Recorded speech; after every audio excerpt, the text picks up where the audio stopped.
Inatake ng mga lawless elements ang sentro ng Tipo-Tipo Basilan alas 7 kaninang umaga na nagresulta sa paglikas ng mga residente sa lugar.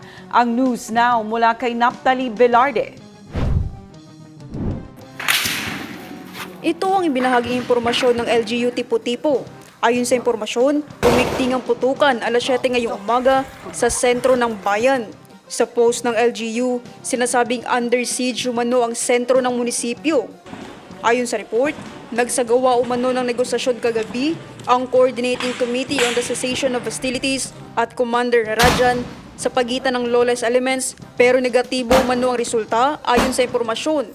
Tinatayang 90% ng mga residente ng Tipo-Tipo proper ay lumikas na mula sa kanilang mga tirahan. Naphtali Velarde, iMinds, Philippines.